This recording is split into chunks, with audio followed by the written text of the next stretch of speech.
ayca jërë ngeen jëf mbokki internet yi nga xam ne ñoo ñu suivre à travers Sénégal yi Saliya Vision ak suñu xalaat yi gannaaw ni ma koy defee à chaque fois di leen safoo di leen damoo di ci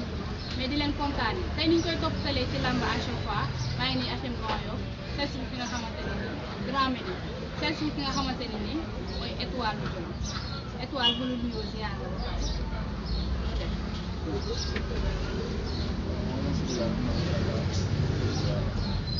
ginnaaw bi ñu sant yàlla di julli ci yonent bi sant suñu ñaari waajur sant Sénégal sant bu baax di sant ñëpp ziar ñëpp di leen sant leen tamit parce que kenn amul seen fay c'est que ñu may sa ñu ci boobu ci sant bu baax di sant ñu di toog ñëpp di jël ñëw di ko teg suñu loxo ba bu Magu Mbay di suñu kër di suñu papa di suñu lépp waaw tey ñu sant ñu toog ñëpp ñoom grand Bass ñoom Malick ñoom tonton xam nga daam sama grand sama lépp laa ji baal ñëpp di nuyu ñëpp daal di ziar ñëpp ñoom bay bàyyiwuñu kenn engament di wax rek tey émission bi tey fi lañ ko def tournée ci 22 unité 22 waaw parce que bés bi tey dañ ko tuddee suñu lépp maman Fatim Diop ba baax nekkoon suñu yaay booy bi nga xam ne tamit kenn du ko fàtte waaw parce que tey def na lu ne ci làmb te yaakaar naa li ngeen di def nii lépp ñëpp loolu lañ ko xamee mu yàgg jàppale nag mbëru Grand Médine mbëru 22 mbëru Sénégal laay wax mais rawatina ñun ñi nga xam ne ñoo bokkoon ak moom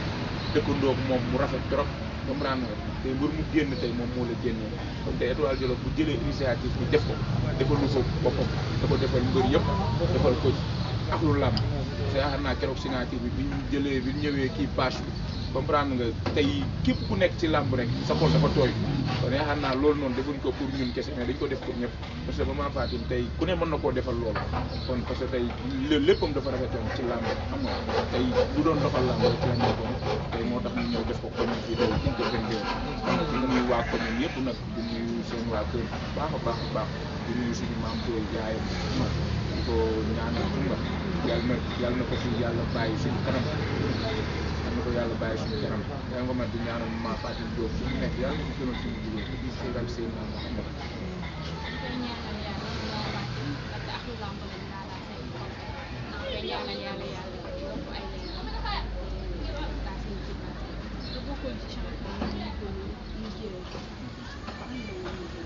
waaw loolu sax bokk na ci lu ñu gën a marqué parce que yaakaar naa su may préparé sama combat ak Pape Thiam ci semaine bi mu génn àdduna la ma programmé pour mu waroon ma invité pour ñu jàllale combat bi affaire yooyu parce que su ma daan am làmb xam nga da ciy sonn xam nga promo bi dafay dawal xam nga kon kooku noonu mënuñ ko fàtte parce que tamit ay góor lañ mënuñ ko fàtte rek Seydina mu xam ne saa yu ñu duggee ci làmb day nekk suñu xel dañ ko mën waaw kon looloo tax parce que yaakaar naa ci semaine boobu la ñu programmé woon xam nga yàlla def lu gën yàlla nag kenn xëccëg moom mais ñu ngi koy ñaan am nañ ci moom yaakaar nag parce que kooku daawul nekk ci problème mu jàmbur luy dimbali nit rek nit a koy tardeel Seydina moo xam ne nit a koy tardeel parce que yi mu doon def mënoon na di invité ay mbër yu mag yu ñin ñi xam mais du ko def boo xoolee ma Fatima ay émission ay mbër yuy dóor a jug rek sama genre gi affaire yooyu noonu tey moo leen génnee kon kooku noonu day def te yàlla tax parce que mënoon nay invité ay mbër yi nga xam ne tey ñëpp dañ leen a xam mais defuñ ko tey ñun bi ñuy door a bëre la ñuy commencé invité ay mbapat ay lii kon kooku noonu ñu daan defal yàlla kon kooku noonu am nañ ci moom yaakaar bu baax a baax li mu doon def yëpp lu mu am ci làmb la ko doon def yaa ngi comprendre ak bëgg tamit moom Abdou Aziz Dabakh yaa ngi comprendre ba ñu koy dàkkantee maman Fatim Diop Dabakh yaa ngi comprendre comme kooku noonu daal ñu ngi koy ñaanal kooku moom ñaan rek lañ koy defal ko ñaanal fu mu nekk yàlla na ko gënal fu mu jugee yàlla xare ko ak jàmm njaboot gum fi bàyyi yàlla teg ci lo waaw maman Fatim moom loolu rek lañ koy def di ko ñaanal quoi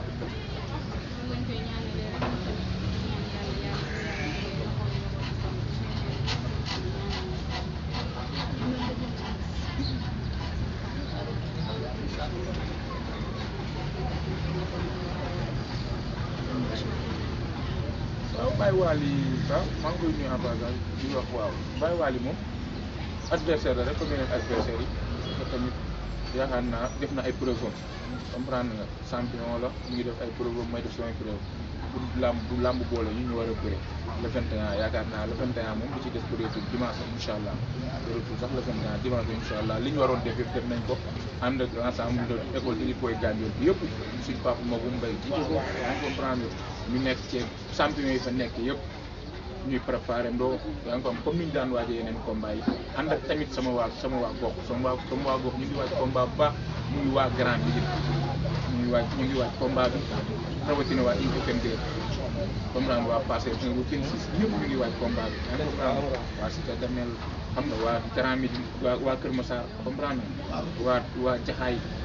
ñëpp daal ñu ngi waaj combat bi ak waa Djolof lamb yi da ngeen gis bu garaaw gis lañu jógee Djolof ñëw parce que lamb yi dafa nekk loo xam ne lamb ju ñu intéressé la lamb ju ñuy ñëw comprendre nga parce que tamit suñu buntu lamb la kon tey lu ci war lu ne dañ ko ciy def incha allah lu neex yàlla.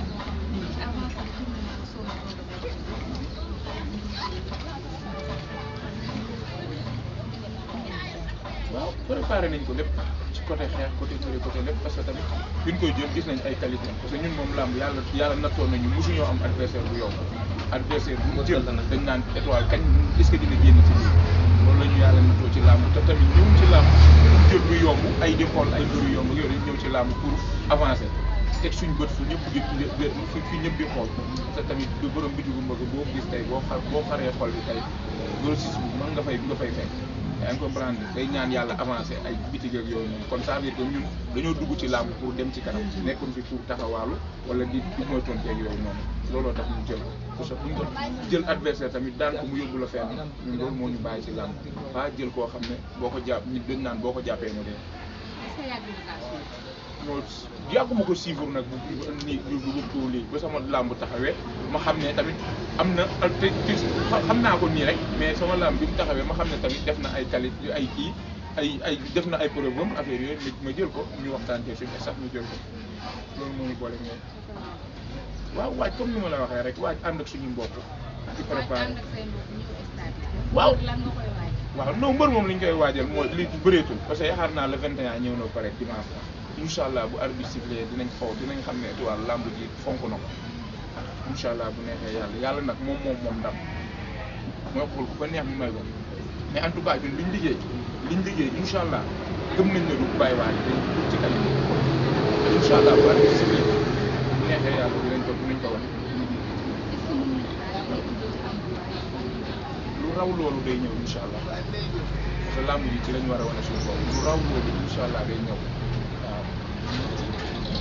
non xam nañ fi ñu ko mën a yóbbu ci côté mobilisation côté lépp ñu ngi ciy préparé comprendre nga di woo ñëpp pour ñu ñëw jàpp ci bu baax a baax yaa ngi comprendre pour mobilisation yi du ci mel ni sama waa dëkk autorité yi fa nekk yëpp ay ñoom Abdoulaye yaa ngi comprendre ñu ngi leen di woo ci combat bu baax a baax Abdoulaye ñu ngi leen di woo ci combat bi di woo autorité Djolof yëpp bàyyiwuñu kenn comprendre di surtout di ñëw Grand Médine autorité Grand Médine ñu ngi woo ci Tidiane Diallo ñu ngi koy woo bu baax a baax boobu mu ñëw jàpp ci combat bi Ahmed Thiam Youssoufa Niang xam nga daanañ ci jàpp mais laa mujj dañoo bëgg ngeen jàpp gën cee jàpp bu baax a baax Grand Mbaye Diégui président ASC Grand Médine tamit ñu ngi lay woo ci combat bi bu baax a baax Kiram ñu ngi koy woo ci combat bi doomu ndey Papino borom États-Unis ñu ngi leen di woo ci combat bi surtout loolu.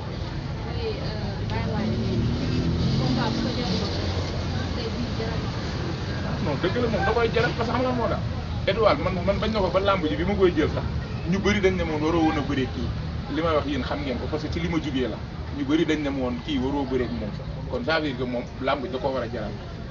te moom la jaral moom mi nga xam ne tey exemple tey yàlla fi ma jugee fi mu jugee bokkul yaa ngi woon léegi moom la jaral waxuluma ak man mi nga xam ne dama koo jël ñu ne ma waroo ko jël kon man lay gën a jaral du ma sax yàqal sama yoon incha allah bu neexee yàlla nag moom ndam mooy may ndam ñu ngi koy ñaan yàlla may ñu dem ci bari Seydina Mohamed.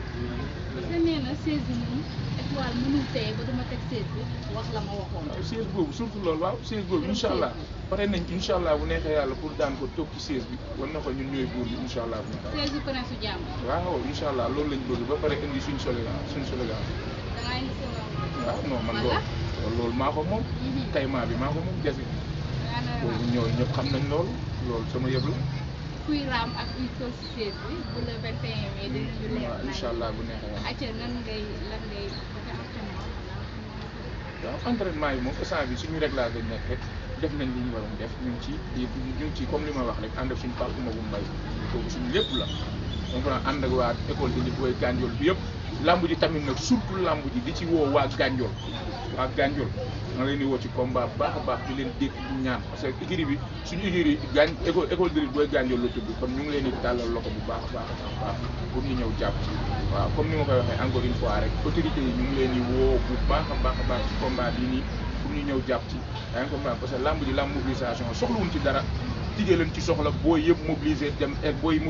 stade ñu ngi koy waaj sax instant bi moom booy yi nelawatuñ defaluñ dara ni ma lay waxee yéen ci suba ba léegi booyee ngi toog di xaar émission bi te léegi ngeen ma woo ñuy waaj dem entraînement yaa ngi comprendre kon ñoom ñu ngi dem di def nekk seen i démarche li ma war nag man incha allah bu neexee yàlla le 21 man maa koy def man maay dirigé incha allah bu neexee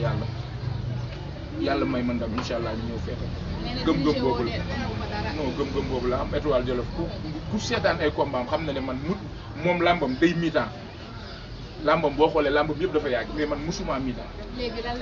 yàlla dogal na lool waaw non waaw lu mu laaj nag dañ koy def mais dama ko bëgg a waxal parce que maa ngi dégg ci signature muy wax ay exemple ci côté ay na nga taxaw ak na nga lii kon ça veut dire que moom ku xool samay combat xool combat am dina xam ne Étoile mi musul mi-temps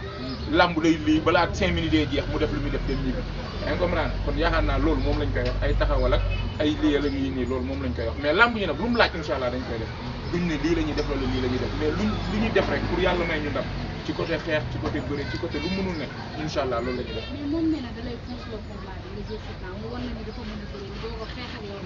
loolu yooyu yëpp mën naa neex parce que loolu yëpp pare nañ ko moom moo la gën a xam ne bu dee ci cadre consac ay côté lii côté boobu noonu ñoo ko ci gën a pare day wax nii pour saale ay supporteram rek loolu garaaw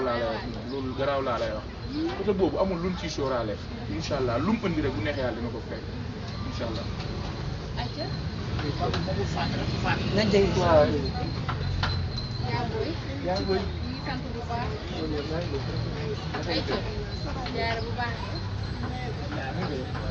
ñëw ñu ngi nii toog ak sama benn maman bu nekk soeur yaa booy. bëgg rek ñu sànni si quelques kàddu parce que champion mooy Étoile Djolof. dafa jël rendre hommage. ñu bokk dëkkandoo nag defal ko lu nekk jariñ ko lu nekk tey mu am combat xelam dem ci moom mu tuddee ko yaa booy lan ngay rafetlu champion naa uñ la jaay masawu la ñu ngi leen di yaa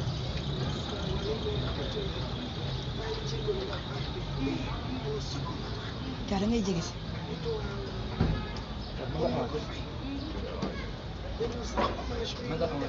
dafa ne ci koñ bi jox lu cër xam kan mooy yaay xam kuy doomu papa ku ci nekk moom ñi mu mag sax da leen a jox cër kon lii teg wax defee dañu koy bàyyi ak yàlla ndax du moom dong la Fatim dimbale jàppale ci lii kii doon bëri ki nekk fa seen bopp kii bi léegi ba mu dëkk grand mu andi faal ak keneen kii te daanoon sama bëri fase Zarko daan na wax Fatim yaa booy yow bés boo njëkkee am fayee ko ay millions dama la yóbbu màgg xëy na tombeewul waaye waroon na bàyyi lu mu jàpp tey lii kii def moom ku mel ni moom waroon na mënuñu ko fay dañ koy bàyyee ak yàlla Fatim dafa nekk koo xam ne suñu wax topp si moom mu dem anam bu métti bu bettee feebar métti mais jour décès làmb ci ñëpp ñëw nañu ñoom ñii ak magam ñoom ñëpp 3 jours ñu ngi ko nekk waa làmb ji ñu bari ñëw jaale si yaay waaye moom nii lii mu def nii yàlla mi am fay yàlla ko fayal keroog bi mu ñëwee mu kii magum mbay mii nga xam ne dafa ne ci koñ encadré xale yi xoolul lu mu am xoolul lu mu ñàkk tey xale yi dina jàppale yàlla ko yàlla fay bi ñu ñëwee initiative bi ñu am nii ñëw indil drapeau bi sama yaay dafa mel ni Fatim léegi génn àddina ñoom ñii ñëpp dañ leen a jox bu defal Fatim loo xam ne ñun famille Fatim mënuñu ko fay dañ koy ñaanal yàlla fi mbëri mag yi yegg mu romb fa mu yegg fa moom ak magam ak képp koo xam ne yéene nga bés bi Fatim man boobu ba léegi maa ngi woote numéro Lamine Samba envoyé naa ko message Bekay Mbaye envoyé naa ko message ma leen di ñaan ngir yàlla yéen ci yàlla Muhammad ak Fatim kóllëre gi mu amoon ak ñoom ci làmb ji depuis ba bi muy dem dee moo ko taqale ci làmb ji ma leen di ñaan sama doom ji di Étoile Djolof lii mu defal Fatim defal famille Fatim kese ak lu làmb la ko defal parce que moom ak ñoom ñoo nekkoon kon moom su defee lii tey ñoom Lamine Samba ñoom Bekay Mbaye Max Mbergane ñoom ñëpp laay woo lu ñu mën a jàppale lu ñu yéene woon Fatim nañ ma jàppaleel ma ko sama doom ci barke Seydina Muhammad bu dee ay gaar nañ ma ko utal bu dee ay t-shirt nañ ma ko utal jàppaleel ma sama doom ci ndax lii mu defal sama moom ci doom ci waaye nañ ko yàlla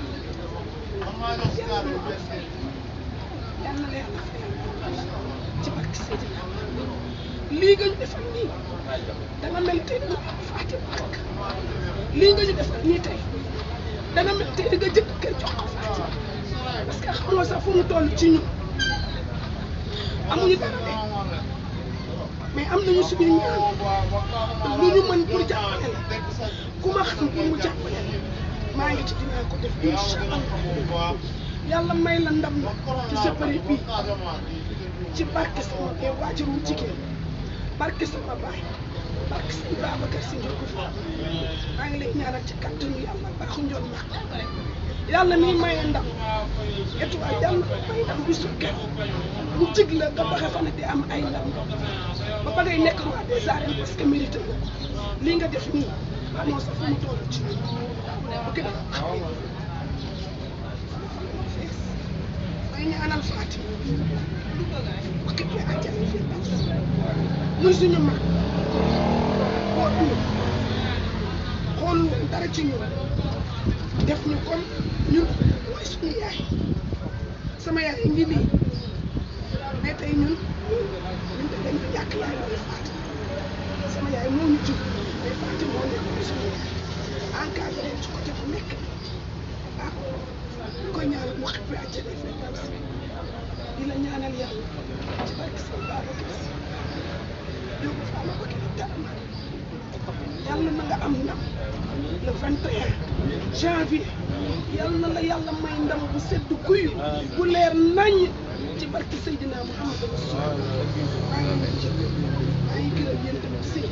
ndax lii tey day jàppale mbër yi ñoom lii rek la ñu am kon soo leen bàyyee lépp ngeen ñëw tey di ko interroger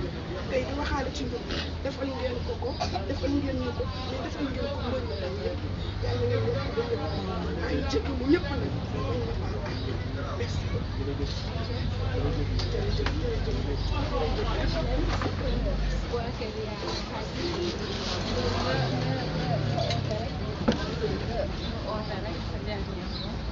waaw di sant bu baax a baax na ko def parce que liñ def nii defuñ ko pour dara defuñ ko encore une fois di ko wax instant liñ ko def loo xam ne daf ñu war lii dañ ko war a def mu war ñu def ko maman Fatim bu fi nekkoon tey sax yaakaar naa ba yàlla may ñu teraanga ci lam waaw ci lay gën a neexee mais xëy na tey nii la ko yàlla bëggee woon te tey yaakaar naa luñ naan tey exemple tey maman Fatim loo ko mën a defal loo koy war a defal rek boo gisee famille yaakaar naa tey mu ngi mel ni tey démb te yàlla baax na ñun lu ñu ñaan yàlla rek yàlla nañu yàlla suturaal rek ñu ci làmb yàlla nañu yàlla suturaal rek tey ba léegi tey suñu morom luñ am ci làmb ñu am bu boobaa lay gën a neex parce que moment Fatim or lañ ko yoreel ak lu làmb nag mbëri yëpp it ak képp ku ne ci làmb ko yaakaar naa li ñuy def nii dañuy ñaan rek yàlla yërëm ko xare ko ak jaan encore une fois man loolu laay wax di kontaan nag ci lii bu baax a baax parce que moment bi li mu nekk li mu seede xam nga daw na yaram parce que xam nga kii moom moment Fatim mooy lépp comme ni nga ko waxee rek ni mu leen doon taxawee la doon taxawoo ñëpp kon loolu noonu yaakaar naa lu ñëpp wax moom mooy dem moom nii la ko ñëpp amee woon day sonn ci ñëpp kon daal ñu ngi ñaanal ñëpp jàmm di wax tamit di ñaanal bépp jullit bu ko fekk bépp jullit bu ko fekk ñu ngi koy ñaanal bu baax baax yàlla fay ko jàmm yaa ngi comprendre di sant ñëpp di gërëm ñëpp di sant waa koñ bi bu baax a baax parce que tey lii nii ñëpp génn ñëw toog nii ci nga ay grand Malick yaa ngi comprendre xam nga ay grand libaas ñii ñëpp ñëw toog nii affaire yooyu noonu ñëw jàpp ci bés bi parce que mënoon na leen ci fekk mënoon leen ci bañ a fekk ay tonton ay ñii ñëpp ñu ngi leen di sant bu baax a baax a baax di leen remercier ñoom Pape Birahim ñoom Mbaye ñëpp ñu ngi leen di remercier bu baax a baax a baax a baax di remercier suñu maam booy bi tamit fi nekk ci kër di ko sàkku ñaan bu baax a baax yàlla yokk taxawaayam bàyyi ko ci njaboot gi ba ci kanam yàlla mën na ko yàlla def di leen sant leen tamit bu baax a baax parce que lii nii rafet na initiative bi naa na trop ñu ngi leen ciy sant bu baax wax di leen gërëm encore une fois di woowaat waa Grand Médine bu baax a baax lu ci mel ni mafia yi nekk Grand Médine yëpp di leen wax ne leen làmb ji seen làmb la lu ci mel ni Bale Frère lu teng coor di jël lépp nag di ko teg ci loxo Moro Ndiaye ak Baye Pël parce que ñoom ñoo fi suñu grand xam nga tey lu ñu def mobilisation bi yëpp tey mbër bu ndaw bu xewle ñu ngi ci ak Ali ak grand Adama yi moom tamit day sonn ci ñun xam nga tey day bàyyi lépp ci amul combat dafay jaral day jugee taxaw ñëw ndax sonn ci affaire bi may waxee yooyu ñu ngi jël idée yëpp di def démarche yi ànd ak booy yi looloo tax fekkoo ko booy yi kon ñooñu amuñ seen fay xam nga ay agogo sama grand sama lépp yaa ngi comprendre koo xam ne man sama idole mën naa ne sama idole la ci làmb yaa ngi comprendre parce que ñu bëri dañ koy partagé xam nga ay Pamlo ay Yékini Junior parce que man tamit ñi ma nekkal laa gëm ay caatu dool ay agogo xam nga yaa ngi comprendre ay Albouri yaa ngi comprendre tey ñooñu noonu tey ñoom ñoo ne Grand Médine ñun ñu nekk lool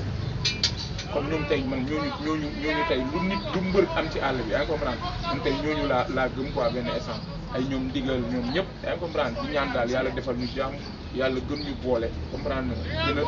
rafetal ànd bi di kontaan ci ñëpp di woo ci ñëpp ci mobilisation bi dimanche incha allah nañ teel a ñëw bu neexee yàlla teel a def lu ñu war yëpp mobiliser dem stade yaa ngi comprendre li des ci géew bi incha allah bu neexee yàlla man maa koy def te dinaa ko continuer bu neexee yàlla incha allah